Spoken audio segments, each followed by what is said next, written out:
¿Hablas español? Sprichst du Deutsch? Kan du norsk? If you used Babbel, you would. Babbel's conversation-based techniques teaches you useful words and phrases to get you speaking quickly about the things you actually talk about in the real world, with lessons handcrafted by over 200 language experts and voiced by real native speakers. Babbel is like having a private tutor in your pocket. Start speaking with Babbel today. Get up to 55% off your Babbel subscription right now at babbel.com/Spotify. Spelled BABBEL.com/Spotify. Rules and restrictions may apply. Grabbing the holidays by the boughs with Duluth. Step 1. Hire a mall Santa to handle snow removal. Ho, ho, ho! My sciatica! Step 2. Hit Duluth Trading and load up on fire hose pants, buck-naked underwear, pocket-pack bibs, free swinging flannel, and all kinds of ingenious gear you won't find anywhere else. Grab the holidays by the boughs and shop Duluth Trading. Online and in-store. This is a real good story about Bronx and his dad, Ryan, real United Airlines customers. We were returning home, and one of the flight attendants asked Bronx if he wanted to see the flight deck and meet Captain Andrew. I got to sit in the driver's seat. I grew up in an aviation family, and seeing Bronx kind of reminded me of myself when I was that age. That's Andrew, a real United pilot. These small interactions can shape a kid's future. It felt like I was the captain. Allowing my son to see the flight deck will stick with us forever. That's how good leads the way. Getting ready to step into your career era? Set yourself apart with Adobe Creative Cloud Pro for students. Hone your skills with apps like Photoshop, Illustrator, Premiere Pro, and more, powered with the latest in creative AI. Students save over 55% so you can build a portfolio you're proud of. Launch your future with Adobe Creative Cloud Pro for students. Visit adobe.com/students to learn more. This episode is brought to you by Marqeta. When it comes to your payments provider, you can't afford to compromise. Marqeta's modern payment solutions flex with your business without the trade-offs. Stable and agile, secure and innovative, scalable and configurable. If they say you can't have it all, don't believe them. Your business demands more. Choose a payments provider that delivers more. Choose Marqeta. Visit marqeta.com/Spotify to learn more. Welcome to the Chalkboard, my fellow football nerds, for episode number 212 of Chalk Talk. I'm your host, Shane Haff. You can follow me on Twitter at ShaneHaffNFL. And I'm joined today by the best co-host in the game. You've heard him on the Saturday morning spread right here on the Eagles Pinpool Network. It is Mark Henry Jr. Mark Henry Jr. NFL. Mark. Oh, no, I just totally botched that. I was just saying, it confuses me that it's Mark Henry Jr. on Twitter at Mark Henry Jr. NFL. I go into my whole script I've used for 200 episodes before you changed your handle, and it just throws me off. So we're already off to a great start. How are you doing today?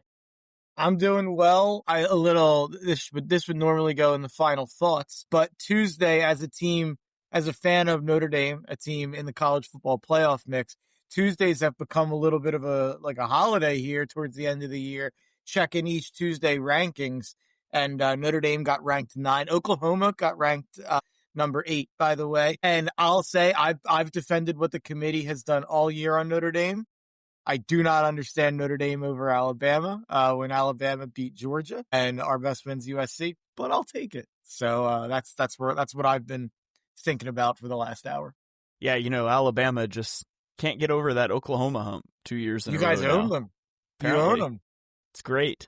It's a lot of fun. It's a lot of fun to watch Oklahoma's defense play football. And I found myself this last week, I didn't get to watch the game live, so I had it recorded. And by the second half, I was watching the defense and just fast forwarding the offense, just skip back to when we're on defense again, which is kind of a similar experience to watching the Eagles, actually. There's a lot of parallels between OU and Philadelphia. Both have top defenses in the league, and their offenses stink. But, we're not here to talk college football or the Eagles. We're actually here to talk about the rest of the games, but maybe you'll get a Mark and I watch party for an OU Notre Dame playoff game. That could be fun. Or not. That might not. That might be the watch party that ends a podcast. Yeah, it's so funny. I ultimately Notre Dame's my fourth team in terms of the three Philly teams. I'm not a hockey fan, but the Eagles, Sixers, and Phillies are all above Notre Dame for me.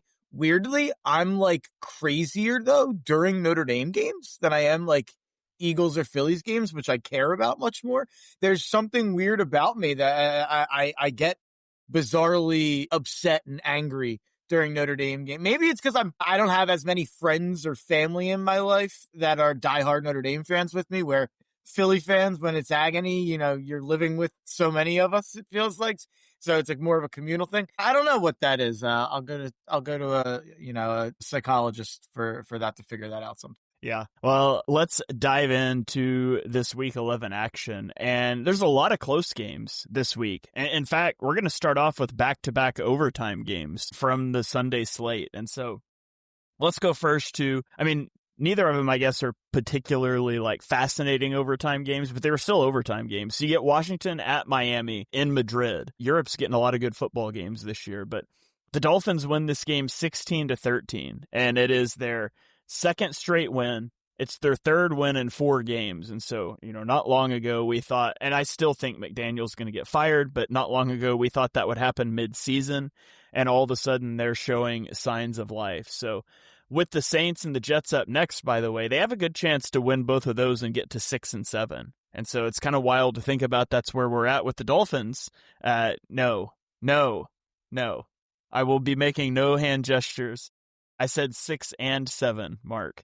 I very clearly said the and. I had talking about win-loss records here. But for the Dolphins, the offense runs through Devon Achane.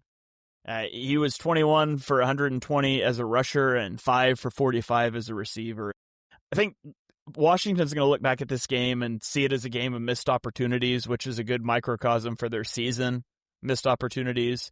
But in a tie game with 7 minutes left, they were stuffed on a 3rd and goal at the 1, and then threw an incomplete pass on 4th down. And then the defense gets a stop, but they muffed the punt, so Miami recovers it and gets another chance. Then the defense has a goal line stand of their own and gives the ball back to the offense with 1:41 left, 99 yards from the end zone. And they managed to set up a 56-yard field goal, which they missed, go to overtime, throw a pick on the first play, and Miami wins the game. So just a comedy of errors there for Washington, not able to steal a win on the road with Marcus Mariota. What were your thoughts on this one? I bet Washington in this one. Not Washington. I'm sorry. I bet Miami in this one. So I was plugged in on this one, and neither team wanted to win this game. They were both begging to lose it towards the end. I don't have much to say on this one other than just to say Devon Achane's very good, and that I'm going to be very sad when Washington drafts Jeremiah Love in the top 5 to 10 of the draft this year from Notre Dame, and ruins his career / makes me watch him against the Eagles for the next 5 to 10 years. But I'll give my dad a shout out. He's a listener to our show. He texted me on Sunday morning before the Madrid game started and said, or actually called me, I should say. And he brought up somehow, he was like, the Dolphins are going to win their next 3 games. They have an easy schedule. And I was like, what? I was like, the Dolphins can't have an easy schedule. They are the easy schedule. He said something like they're playing awful teams. And I was like, they are the awful team. So now if they win those 3 games, he is going to demand to come on this show, demand to come on my show and take my job. He's going to all of a sudden be a Dolphins fan against the Saints and the Jets these next 2 weeks. So a fun little tidbit for me. I'm now rooting against the Dolphins. So they lose one of these 2 weeks, so I don't have to hear it. If they win them both, I feel like we got to get a guest appearance on the show or something. I'm sure so love that. We can get him to record or at least record a hit we can play. Yeah.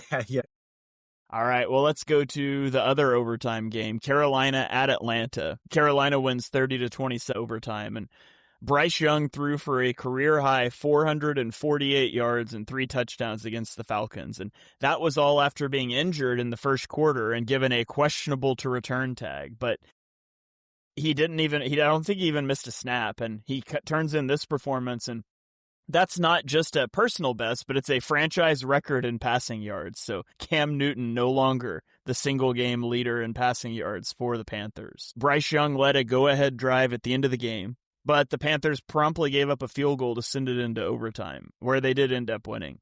And he did all of that without much of a run game either. Rico Dowdle was held to 45 yards on 19 carries, really handicapping my fantasy team, by the way, having Justin Herbert as my quarterback, and Rico Dowdle was my big midseason pickup, but I digress. Not a fantasy show. Tet McMillan had 8 receptions for 130 yards and 2 touchdowns.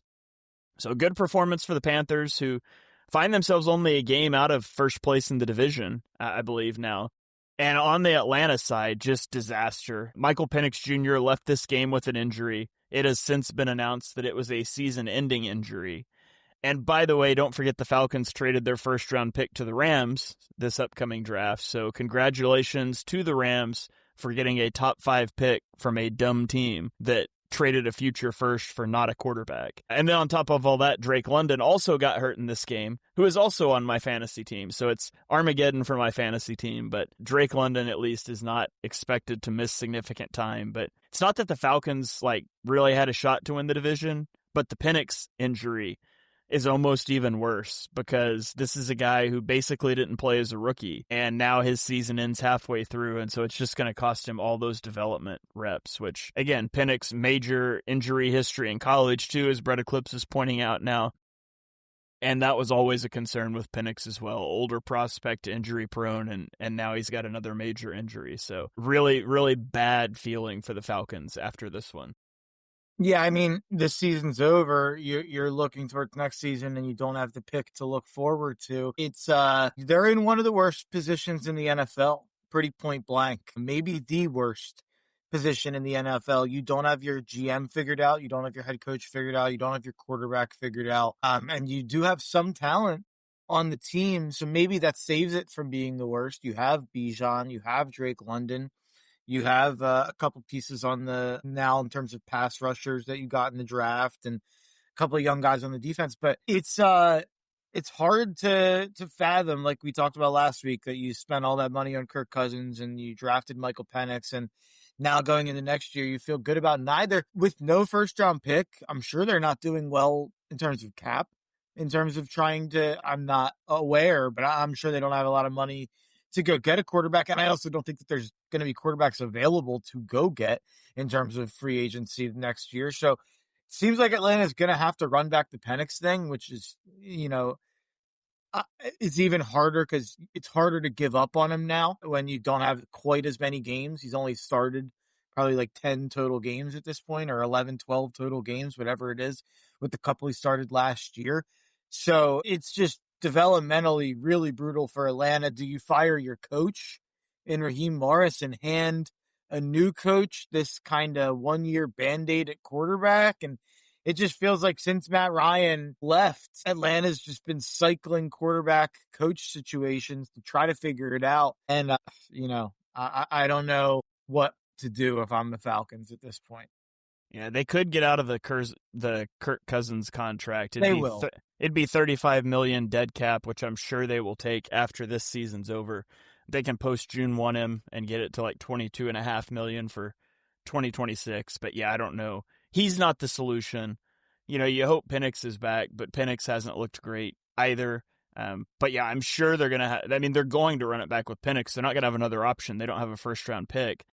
And, you hope this is his last injury and that he, progresses. But essentially, this is a guy that hasn't even played a full season yet, and he's going to be going into year 3 as an older prospect to begin with.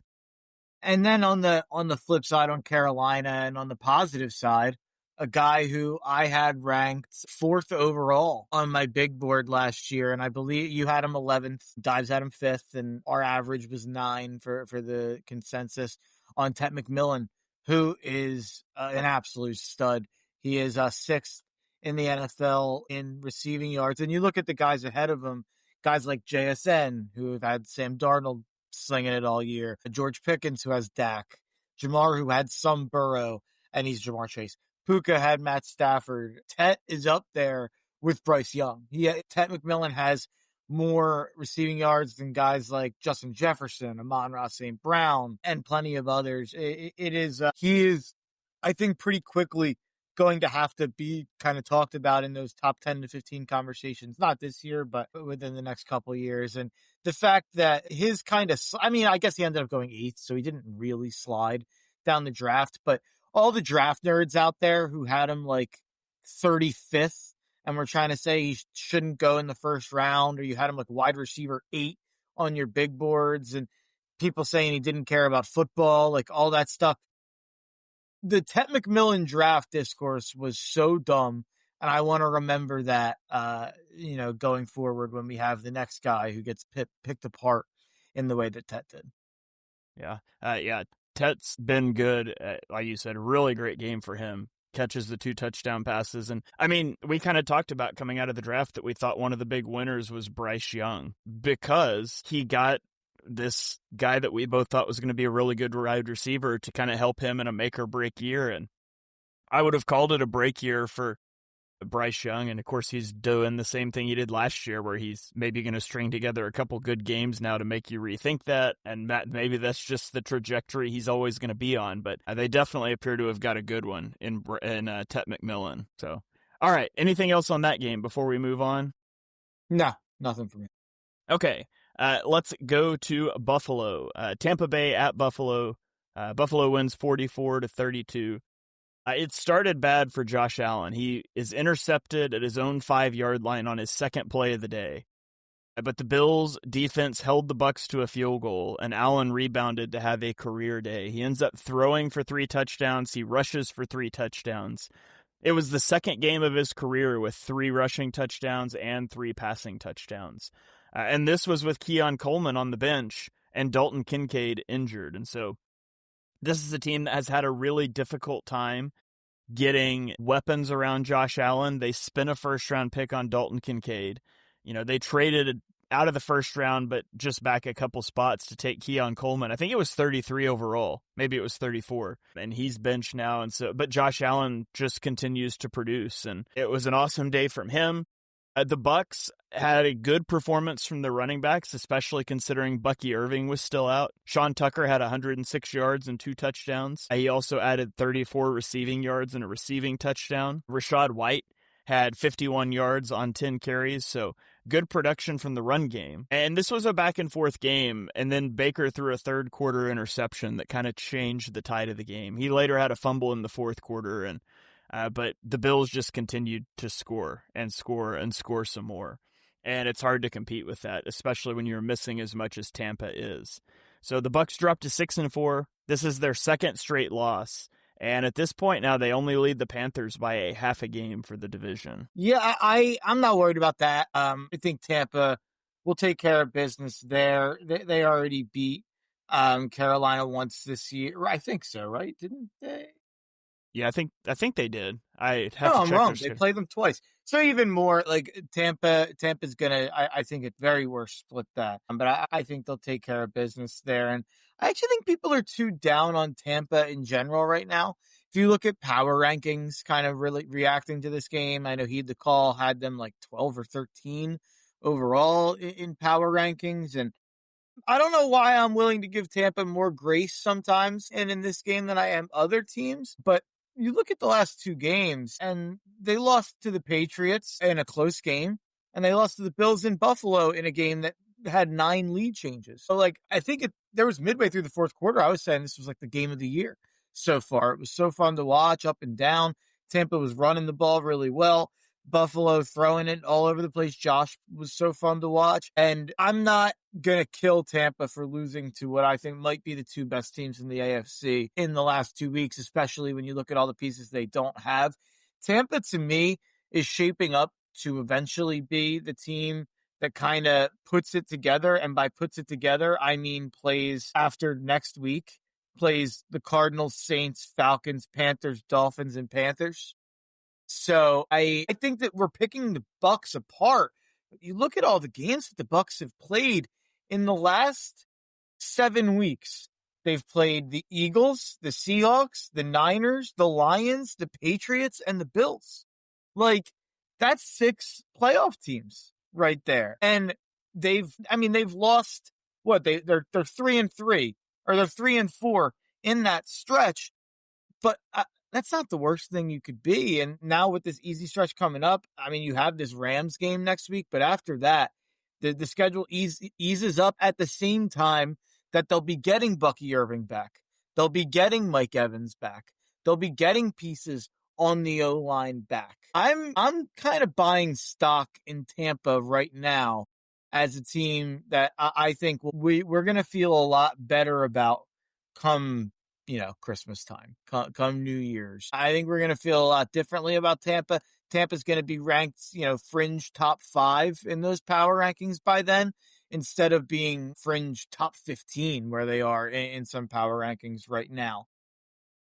Yeah, they're an interesting case because I feel like we've been saying if they can get healthy for such a long time, and it's just continued to not happen. And yet, I mean, I don't think the Panthers are for real, and so I think they're still going to win the division. And, we said with this roster, if it can get healthy, this could be a really scary team in the NFC. So I'm not sure what to think of them overall. I just really hope they're able to get healthy and to go on a bit of a run so we can see. Yeah, and I will get to the Bills in a second. What I will say about this too, Panthers schedule coming up here at San Fran, Rams at home. They do get at Saints. Then you get 2 Tampa games, and you also have Seattle.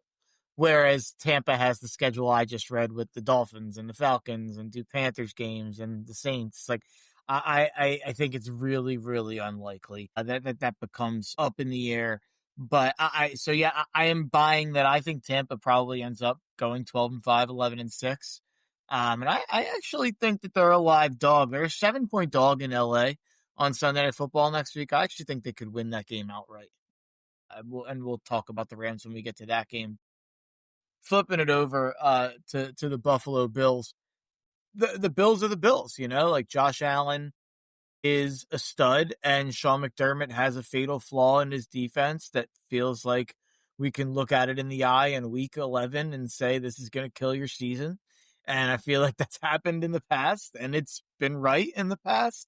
And this time it's different, though. This time they can't stop the run. And I don't know how you're going to fix that. I think Buffalo, their playoff life is almost going to depend on matchups.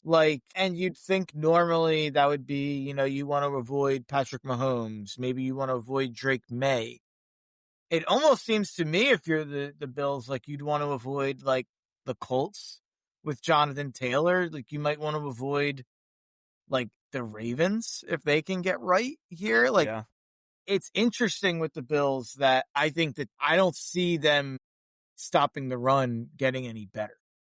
Yeah, you look at the Bills giving up 32 points to the Bucs, and then you see since the Bucs got beat up, they've put up 9 points to the Lions, 23 points on the Saints, 23 points on the Patriots, and then they dropped 32 on the Bills. And so, as it tends to be, it's going to be the defense that causes this team problems. Eventually, Josh Allen can go nuclear and win you a game, 2 games, but asking him to do it 3 times in a row in January, that's just, I feel like that's what has to happen for them to win, and it's possible. I'd be scared of him in a game, but it just seems like the odds of, that 6-6 roll coming up 3 times in a row isn't super high. Yeah, 29 carries for 158 yards from the running backs in this game for Tampa. Yeah, it's just, you're going to need Josh to be superhuman, and he's going to do it a lot of times, but 3 straight in the playoffs, maybe 4 straight, or obviously 4 straight, but 3 straight and potentially all being on the road. I don't see it. Yeah. All right, let's keep rolling to Chicago at Minnesota. Chicago wins 19-17. The Bears led 16-3 going into the fourth quarter, but they gave up a big punt return that led to a quick touchdown for the Vikings. Then they missed a 45-yard field goal and saw the Vikings score to take a lead with 50 seconds left before being bailed out by a 56-yard kick return that put them in range to hit the go-ahead field goal as time expired. So Chicago gets out of here with a win. In a game where I'll just say both quarterbacks looked bad. I think it's fair to say that, 9 or J.J. McCarthy. Man, I don't want to write the book on a guy's career, 7 starts into his career, but he's been so bad. And Kevin O'Connell is a guy that we generally credit with being a QB whisperer, and it's just looked really bad. And so it's hard to be hopeful about that. On the Bears side, you're winning games. I don't know that Caleb looks and feels like a fit with Ben Johnson, though. He seems to heat up in small stretches and you see flashes, but the consistency's not there. But, and this is key, Chicago keeps winning games. And with the Eagles' victory over the Lions, Chicago has now won more games than Detroit, which is certainly fun to see after the disgraceful chanting in the Week 1 matchup between these two teams. Yeah, I tweeted it out, I think, but it was just someone screenshotted the NFC playoff picture and the matchups right now. And I said the Eagles as the 1 seed, the Chicago Bears as the NFC North champions, the Detroit Lions not in the playoff picture. Don't pinch me. I don't want to wake up. But yeah, I'm happy that the Eagles-Bears alliance that Brett Eclipse just commented about can be complete. They beat the entire NFC East besides us. We beat the entire NFC North besides them. Now we have to meet. It's all business. We're brothers in arms. The Chicago Bears united by a double doink. Yes, united by the doink. But we'll have to give them a loss, and that'll be fine. They can handle it, and they'll go out and try to win the division. But no, it's absolutely a win for the Bears to be 7-3. I'm actually kind of in like Chicago Bears country, working with Bears fans right now, and they were asking. They know I'm a big football guy. They were asking me like how real is this? And I kind of had to be like, the playoffs are the goal. Like if you win the division, that's unbelievable. And it's, you're so far ahead of schedule. And at that point you can start thinking crazy things, but just try to get to the playoffs. Just get in and win these manageable games. Their schedule is brutal down the stretch. It is. They have this game this week for Chicago. And I said this last week, and I think I was right. This game this week is the season. This game this week decides if it was completely Mickey Mouse and fake, or if they will at least manage to hang on to a playoff spot. You play Pittsburgh this week. Let's say you win that game, you get to 8-3. Then you go to Philly, you go to Green Bay, you play Cleveland in a game that you're gonna have to win. You play Green Bay again, you go to San Fran, and then you host the Lions team that beat you 52-21, I think. There is no letting up the rest of the schedule for this Bears team. You're going to have to beat the Steelers, you're going to have to beat the Browns, and you're probably going to have to find a way to win one of those other really tough games against the Eagles, 2 Packers games, the Niners in San Fran, or the Lions. You're going to probably have to try to find a way to win one of those games. It's not going to be easy. But if they would have lost this game to Minnesota, I think even at 6-4, you could have said it's over. They're not making it. Yeah. All right. Well, let's keep rolling. Oh, and by the way, 9 thumbs down for JJ. Just wanted to say that he's a joke. He's a loser. If you look like this in a Kevin O'Connell offense with Justin Jefferson, you suck. I mean, it's just not to be that like blunt about it, but I get it. Like, people are like, oh, but he has something at the end of games and he's fun. Yeah, he's got Kevin O'Connell and Justin Jefferson. It's a joke that it's only happening at the end of the games in 2-minute drills. Like, how can you not figure out a way to put some semblance of it together? Not to mention Jordan Addison and TJ Hawkinson and like 2 pretty decent running backs. JJ cannot be the quarterback in week 1 next year, but he probably will be. Yeah. All right, let's keep rolling here. Let's pick up the pace a little bit, Mark. We're not going to have time for our final thoughts at the end, but some of these, we've gone through a lot of the good games. We're about to go on a run of ones that aren't so good, but at Green Bay at the Giants, Green Bay wins 27-20. Christian Watson caught 2 touchdowns in this game, one from Jordan Love and one from Malik Willis, who was in the game for an injured Jordan Love for a brief time. Love returned. However, Josh Jacobs left the game with a knee injury that leaves him week to week for now.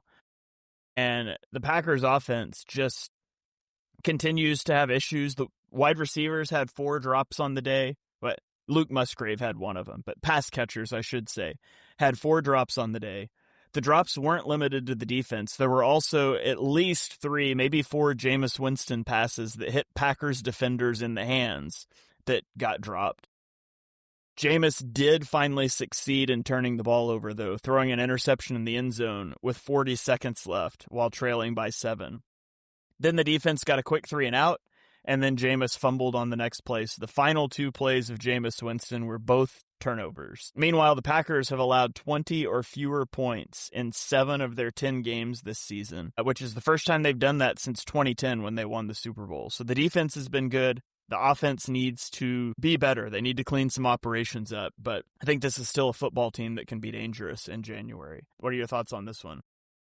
Yeah, I still think if you're making me pick who wins that division, I still would pick Green Bay. The half game ahead of Detroit thing, kind of with the win over Detroit, gives me kind of the lean to Green Bay. But I also think there's a chance the Tucker Kraft injury has killed any chance this offense had at being good. I mean, they can be fine. They can be above average, maybe even.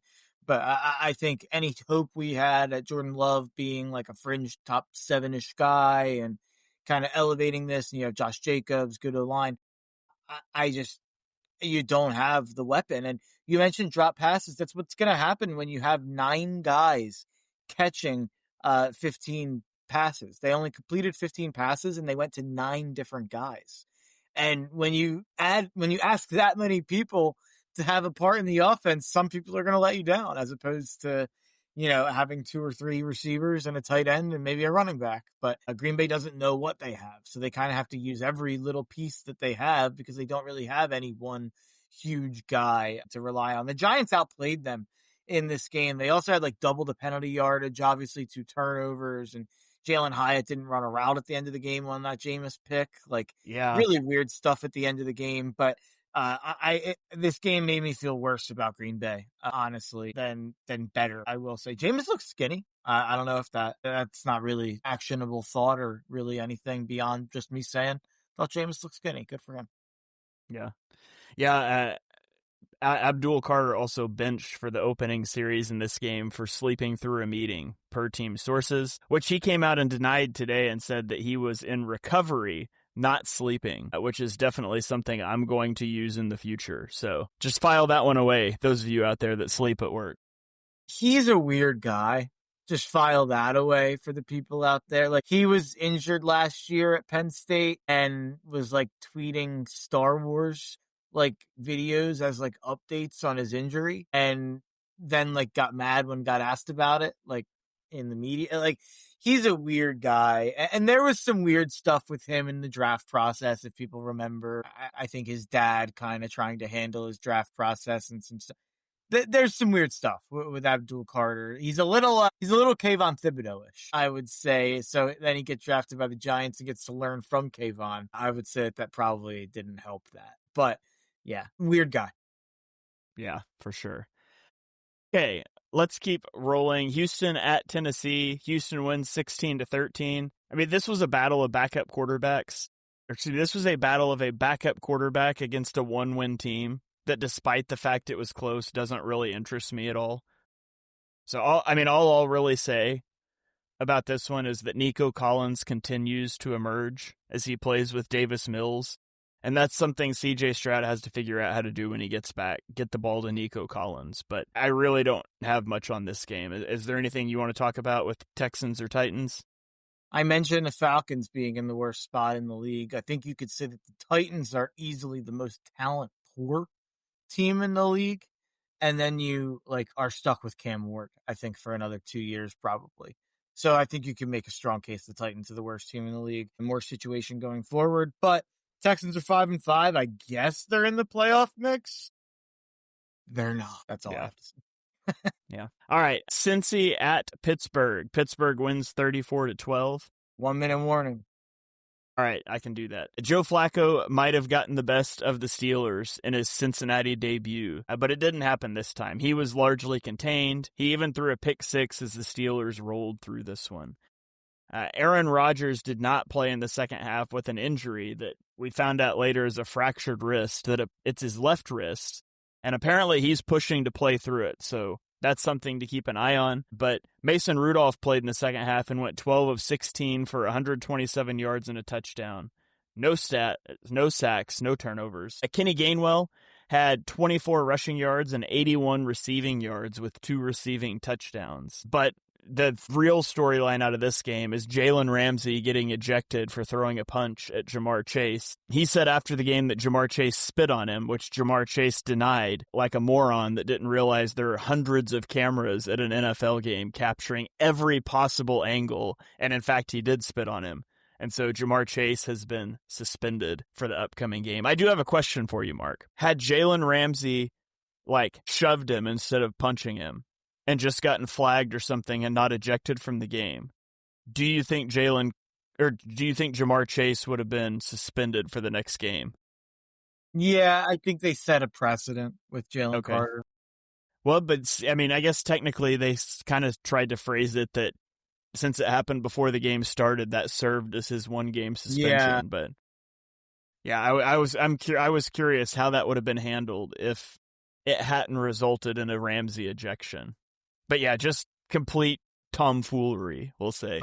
I'm over the spitting dramas, because then it's you don't spit on another man, and the macho conversations from NFL dudes on NFL Network getting upset about it. It's yeah, but people used to talk about people gouging eyes out in the bottom of a pile, and other horrible, unthinkable stuff happening at the bottom of the pile, and things getting grabbed. And yeah, I think that whatever. I'm not gonna say spit on people, but I think we act. Mark is defending assault and battery, by the way. I think we act like these guys getting fist fights and stuff, and it's oh, that's no big deal. But then a guy spits, and it's call the police. I don't know. It's all bad. I'd probably rather somebody punch me in a helmet than spit on me, but I don't know. I don't know. I don't know about that, but I feel you're probably right.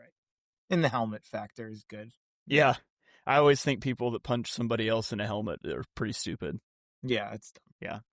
All right. To be clear, this is a no spitting on people podcast. All right, let's keep rolling. Chargers at Jaguars. Jaguars roll 35-6. It's a week after blowing a game they had a stranglehold on against the Texans. It was in our podcast title last week that they blew a 19-point lead. The Jags dominated the early game, but this time they didn't give it away late. So leading 14-6 at halftime, they ate 7 minutes off the clock on a touchdown drive to start the second half, forced a 3-and-out, then ate another 9.5 minutes off on a scoring drive before a first play interception led to another touchdown. So in the first 19 minutes of the second half, the Jags ran 29 plays that resulted in 21 points, while the Chargers ran only 4 plays. And the Chargers' offensive line is just untenable. The Jags ranked 32nd in the league in sacks per pass attempt, and they posted a 50% pressure rate. Justin Herbert was 10 of 18 for 81 yards and a pick before he was pulled late in the game, and the Chargers' dropback success rate was only 28%.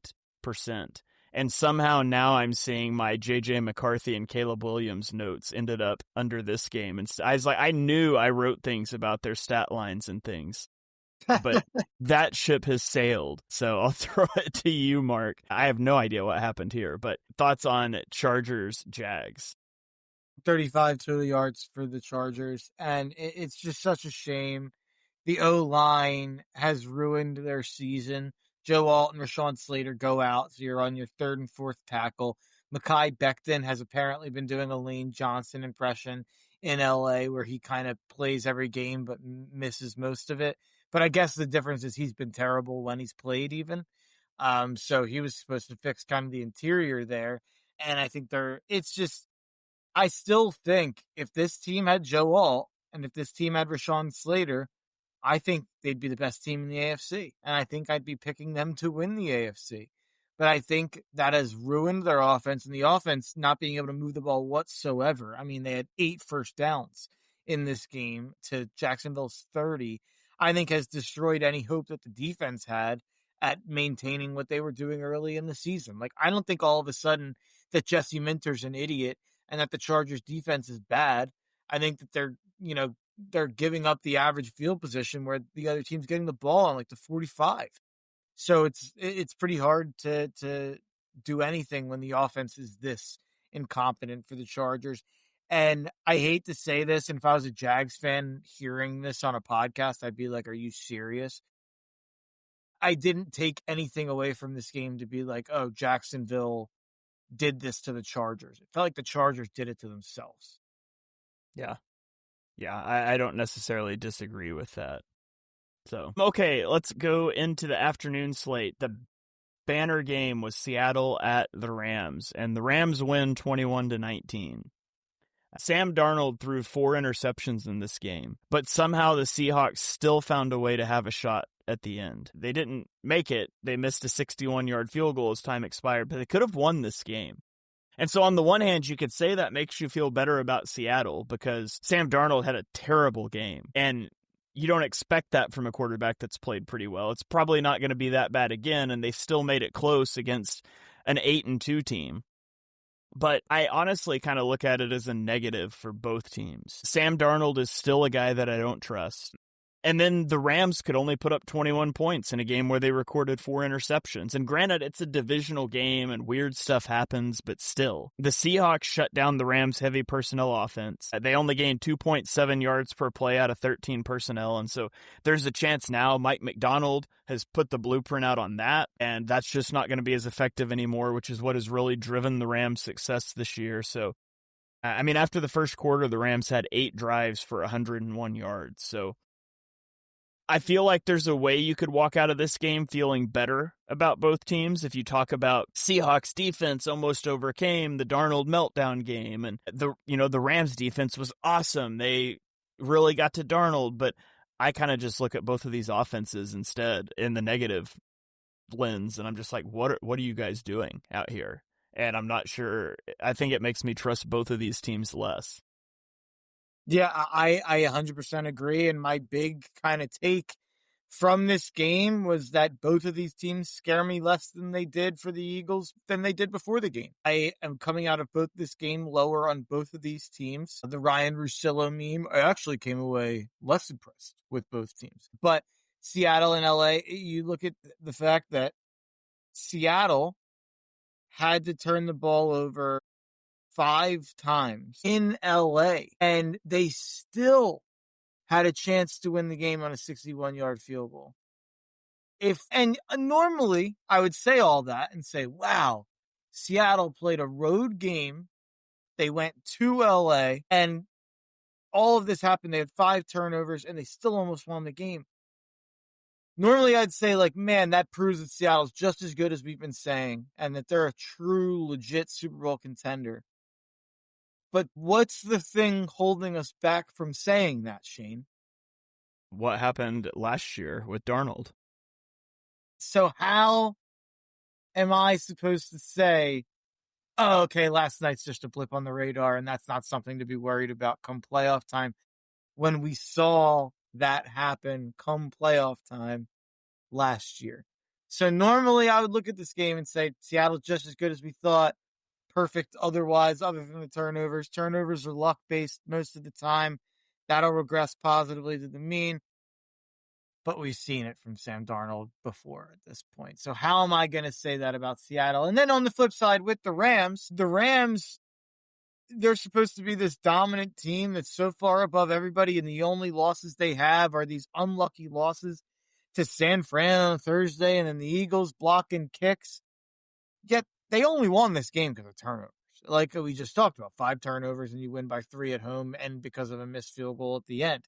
I walk out of this game feeling worse about both teams. You look at the Rams, they scored, they're up 14-3 at the end of the first quarter. After that, they go punt, fumble, punt before they score again in the fourth quarter. Yeah.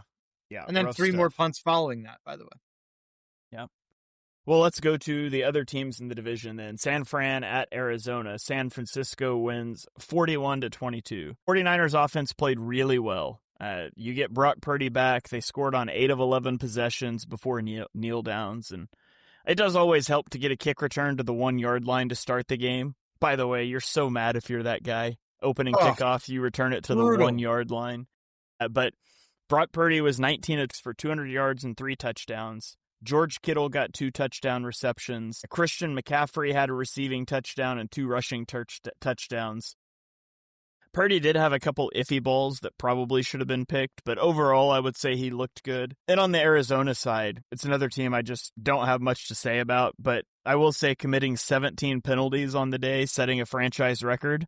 You know, we're setting records out here in Arizona. 17 penalties in a home game. Jacoby Brissett also threw 57 passes in this game. So, I mean, I guess that's what you do when you're behind, but just not a very good game.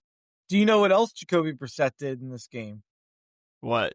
He broke the NFL record for completions in this game with 47 I didn't realize completions. That. It was 47, right? Jacoby Brissett with a record-breaking game, and they lost by 19 at home. Somebody's going to win a bunch of money on Jeopardy someday thanks to this podcast. That's a great trivia question, actually, going forward. But yeah, the Cardinals are a joke. Jonathan Gannon has the defense in the third year, giving up 41 points on the road to San Francisco. And you look and you close your eyes. Is San Francisco's defense good? No. But all of a sudden, Kyle Shanahan's got the whole gang back together on offense. He's got Brock Purdy back in there looking like Brock Purdy. And I will say, I do think I was correct last week pushing back on the quarterback controversy. I do think Purdy came back and said, you know what? That's it. I'm better than Mac Jones, even if Mac Jones did do really well. And Christian McCaffrey looks like Christian McCaffrey. George Kittle catching touchdown. I believe he caught a touchdown in this game, right? He caught 2 touchdowns in this game. And you have Jawan Jennings back and healthy. Ricky Pearsall he had 1 catch in this game for 0 yards, so didn't show anything in this game, but he's back and healthy. I think the San Francisco offense is going to look like a full-blown Shanahan offense down the stretch here. And you look at the next 3 games, they play Carolina at home, Cleveland, and Tennessee. I think they're going to be 9-4. So I think they might sneak their way back into the division mix. But more than that, I think they're going to make it really hard for them to miss the playoffs for one of these teams that I think we perceive to be a bit more serious. So it's like a Detroit, like a Green Bay, like one of these other potential teams. Wherever Bud goes, his harmonica goes with him. It's a pocket full of soul. Now he's living with prostate cancer. He asked his doctor about Xtandi enzalutamide. Xtandi 40 milligram tablets treats men with prostate cancer that has spread to other parts of the body and responds to a medical or surgical treatment to lower testosterone. Xtandi may cause serious side effects: seizure, a brain condition called PRESS, allergic reactions, heart disease that can lead to death, falls and bone fractures, swallowing problems, or choking that can lead to death. Stop Xtandi and get medical help at once if your face, tongue, lip, or throat start swelling. Tell your doctor at once if you faint, have a seizure, quickly worsening headache, decreased alertness, confusion, vision problems, chest pain or discomfort, or shortness of breath. Xtandi can cause harm to an unborn baby or miscarriage. Use birth control during and 3 months after Xtandi. Common side effects include muscle and joint pain, feeling unusually tired, hot flashes, constipation, less appetite, diarrhea, high blood pressure, bleeding, falls, fractures, and headache. Talk to your doctor and visit Xtandi.com. This episode is brought to you by Netflix. New players, new games, new rules. Squid Game, The Challenge returns for a gripping second season. 456 contestants from all walks of life, competing in the ultimate test of strategy, alliances, and endurance. For a life-changing prize of $4.56 million. With stakes this high, why make friends when you can make millions? Catch up on the latest episodes, now playing only on Netflix. Optimism isn't sunshine and rainbows. It's fixing things, changing the way we fix things. It's running the world on smarter energy. Because if optimism never stops, then change can't either. GE Vernova, the energy of change. I use Shipt same-day delivery to stay connected with my sister during the holidays. She lives across the country.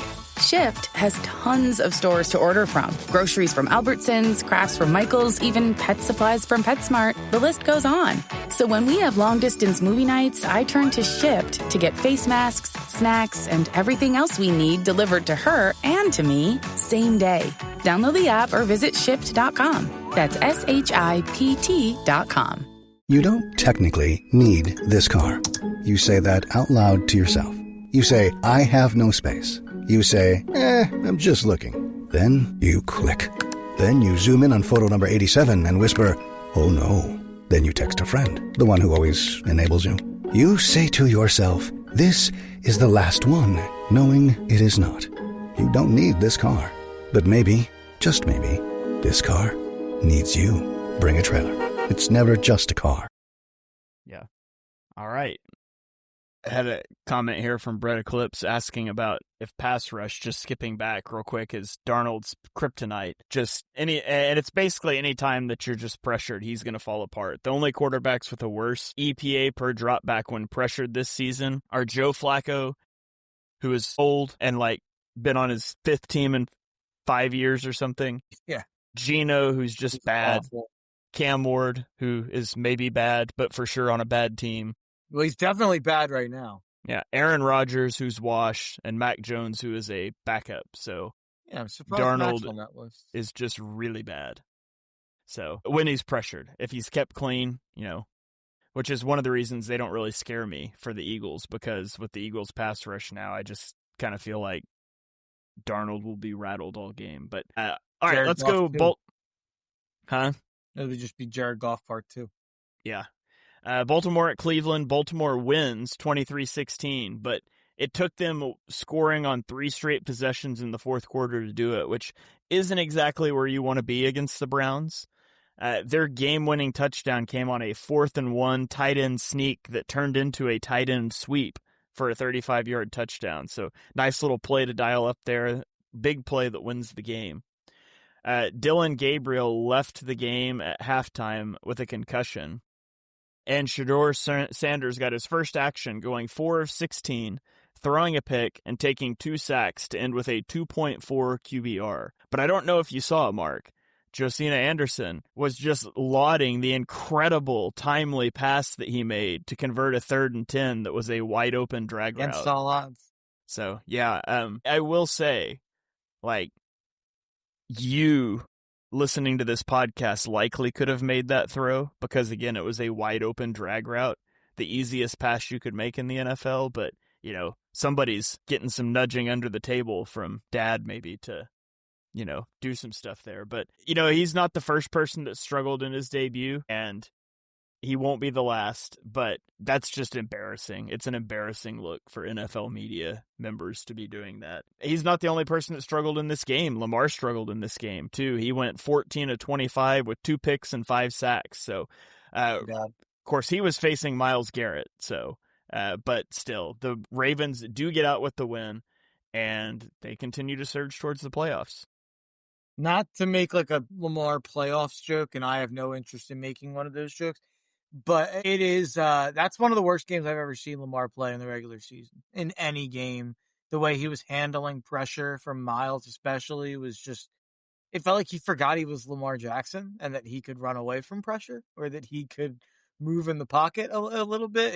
It's just, and Myles was dominating, and he's going to do that. I mean, he had 5 sacks. It was against New England that he had 5 sacks, or I forget who Garrett had the 5 sacks against, but he's dominated multiple teams, and we've seen it time in and time out. He's been, by far the best player in the league this year defensively. The Ravens have won 4 in a row. This game did not inspire confidence that we can just get right back in the mix as a true deal contender. And it also didn't inspire confidence that they're just going to handle these next 4 games. Because if you're the Ravens, I think you have to win the next 4. You have to beat the Jets, Bengals, but you also have to beat Pittsburgh and Baltimore. So I kind of think you have to win these next 4 games and be 9-5, which would mean they would have won 8 games in a row at that point.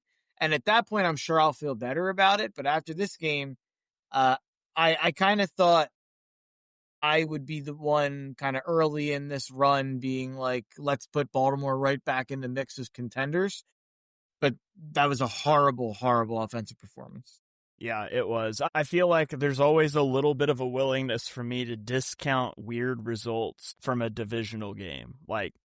Divisional matchup, I think I've said it a couple times in this game, or in this podcast, that weird stuff happens in divisional matchups. And so I'm willing to discount one-off performances there, but it's something definitely to keep an eye on going forward. It's on my radar. So, okay, let's go to the Sunday night game, Kansas City at Denver.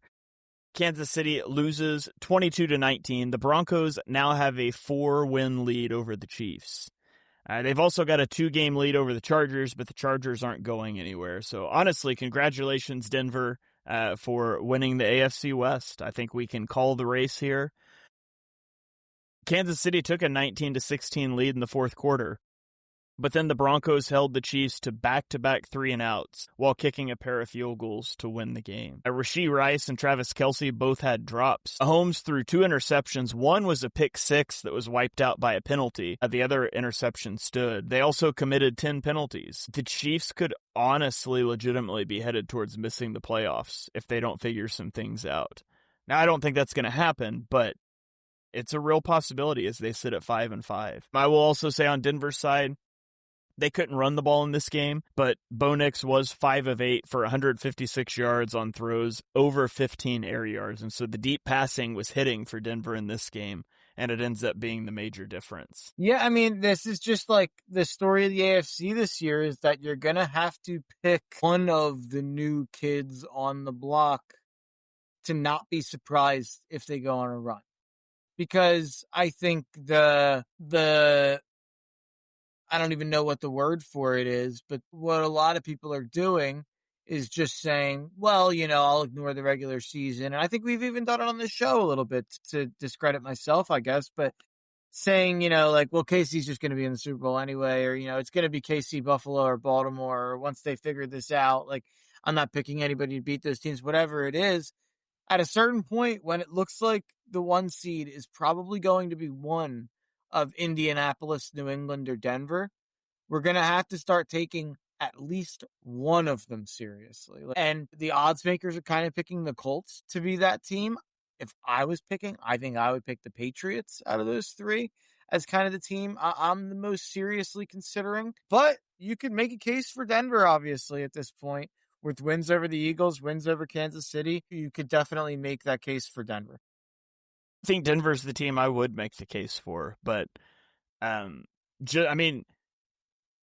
they are a less talented but better coached version of the Eagles. But there's a big difference there in that I know that the Eagles offense has not been good.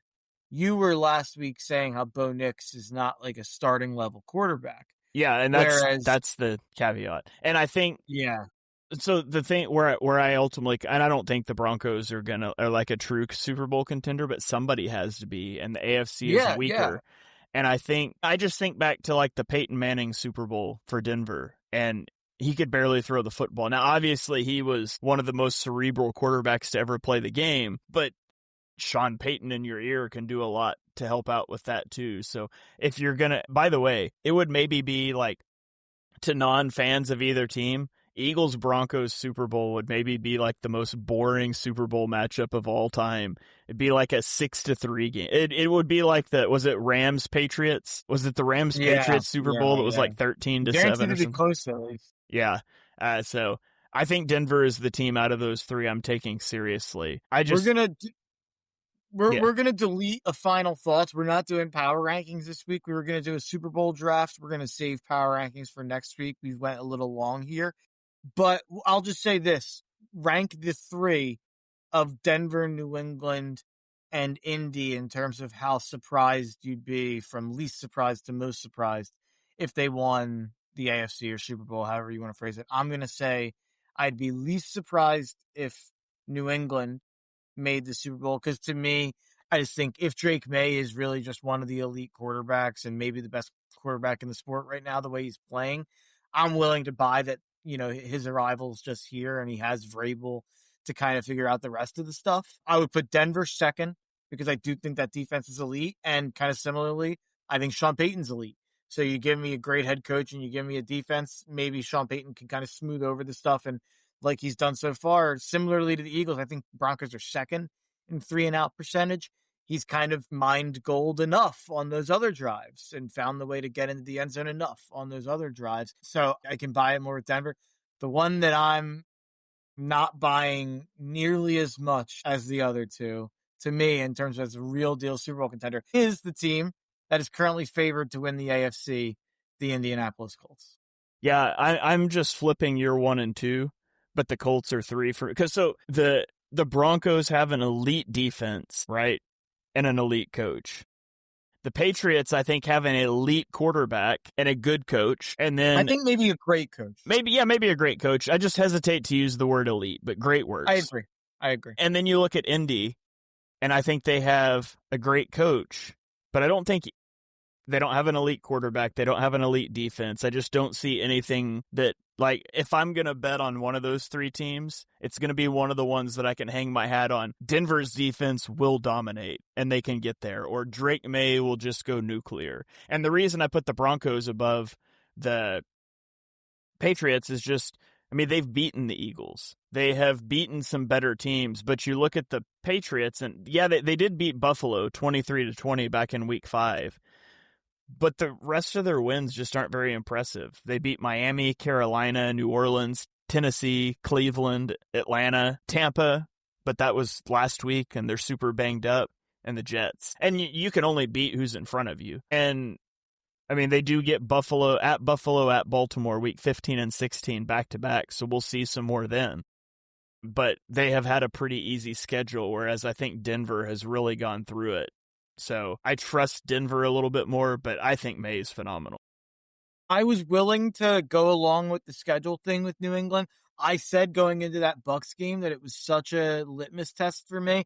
And then going into Tampa and winning that game, and really they were up 28-16, and Tampa kind of scored late to make it look a little closer. I was so impressed with the way that they went into Tampa and the way that they looked in that game. And like you said, it almost made that Bills game to me feel like not a fluke after I saw the Tampa game. And then I'm going to give them credit for 2 big wins. So, and there's also the aspect of, like, most of these games against bad teams they've handled. Like, they beat the heck out of Cleveland. They beat the heck out of Tennessee. They beat the heck out of Carolina.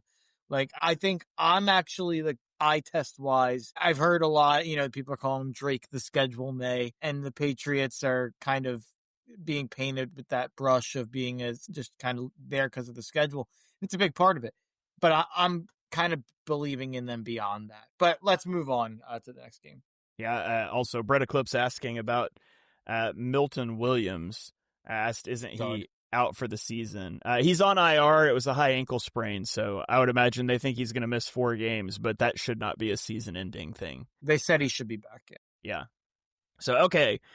To Monday Night Football, and Mark, I'm going to put you on the clock for the 1-minute drill here. And if you need something else to talk about in your 60 seconds, maybe explain to me why you spend a top 5 pick on a running back and give him 6 carries. Go. Well, you spend a top 5 pick on a running back and give him 6 carries if you're down, 24-6 before halftime because you went out and you traded a day 2 draft pick for a quarterback who's in his 30s and then gave him a contract while hiring a head coach who's in his 70s. And normally I would have laughed at that, but I was the one in the offseason saying this team was going to make the playoffs and the Raiders were going to be competent. And then I liked the quarterback addition, and then I liked the head coach hire. And then at the very worst, the Ravens, if not looking for the future and maybe not rebuilding to the proper way, they were at least going to be competent. And they went out and they added an elite running back, and they had all the pieces to at least be a competent offense. Chip Kelly was going to be an interesting hire. And every single move they made has been an absolute disaster. Everybody's going to overrate this huge Dallas win. The Raiders are an absolute joke. The Raiders stink. They're one of the worst teams in football. And I can't wait to hammer the Eagles next week, -3.5 on Dallas, against Dallas on a short week after everybody glazes Dallas all week because they put up a bunch of points on a Raiders team that has trips booked to Cancun. I will just say, the Raiders ran 29 offensive plays before they were down by more than 11 points. That's and fair. Ashton Genty had 2 carries for 10 yards. So just malpractice. But yeah, it was a horrible approach. In hindsight, because I liked it too. I mean, I thought Geno coming in, I thought they'd be a punchy team. I never really loved the Carroll thing, but that had more to do with defensive coordinator than his age. So anyways, all right, let's get into our final thoughts. For our final thoughts, we are going to do a quick 5-round draft of Super Bowl contenders. So I assume we'll snake it. Do you want first pick or second pick, Mark, or do you care? Let's put the Eagles out of it, and then I'll let you get first pick. Man, the Eagles would have been one. Well, so yeah, we're all going to be wrong. None of us are going to get it right because the Eagles are going to win the Super Bowl. Of course. So Kevin Patullo on the parade float. But I'm saying if we all win, if the Eagles win the Super Bowl, but let's take the Eagles out of it. And if they don't win, let's draft otherwise. Okay. I'll take the Rams. I still think Stafford is on a heater. I think this one game thing is a blip on the radar. They've been really impressive this year. And like you said, you could argue that they should be 9-1 if they knew how to kick field goals. So I'll take the Rams at number 1. And then if I'm getting 2 picks here, I'll take the Patriots because I just said all that. I just gave my reasoning that I do believe. I'm not going to be surprised if they make it. And then I'll take the Bills. I'll take both those teams so I can wrap up the top 2 teams, in my opinion, in the AFC. All right. Patriots were quite a bit down my list, but the Bills were number 2 on my list. Well, technically they were number 3, but you made me delete the Eagles, so. All right, give me the Ravens then. I think, the Ravens are coming on strong, and you always are going to have the Lamar playoff thing, but maybe this is the year, and I think that they're going to make the playoffs, and if they get to the playoffs, I think they've got as good a shot as anybody. So I will take the Ravens, and then on the wraparound, give me the Lions. I'll take the Lions. I think they could still come out of the North. I think the offense is always going to be dangerous, and the defense, maybe they can get a little more healthy, but they just did a really good job against the Eagles. They've had some really good wins, so I'll take Ravens and Lions. That was a case where you should have known your audience. I would have never drafted the Lions. No, I'm joking. But I'm going to take Tampa. I gave my reasoning. I think they're going to really kill this schedule down the stretch. And then you get Bucky Irving back. You get Mike Evans back. You get some O-line back. So I'm going to take Tampa. And even though I just laid out all the reasons why we have to start talking about these new AFC teams, I'm still taking Kansas City. Can't quit Kansas City. At this point, I have. All right. Then give me the Broncos. I need some more AFC exposure, and I made a case for them, so I'll take the Broncos. And then I think I will take the Packers. It's a tough call for me between 2 teams there, but I'll stick with the Packers. Yeah, I'm going to have to go with Seattle then. Okay. I'll take Seattle, even with Sam Darnold. And that defense is so good. If we're going to take Denver, then I think Seattle's a similar kind of a similar proposition. The difference is that Seattle has to get through the NFC, whereas Denver has to get through the AFC. So it's a much different proposition, but similar kind of styles, you'd think. If you had one more pick, which team would you pick? I think it would have to be the Colts at that point. I think it. And by the way, we drafted. It'd be the 49ers for me. Over the Colts. Yeah, I think so.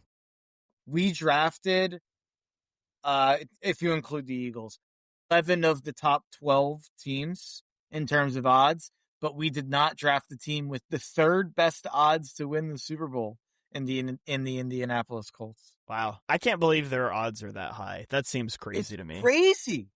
It's crazy. Better odds than the Bills. Better odds than the entire AFC. They are currently the favorites to win the AFC.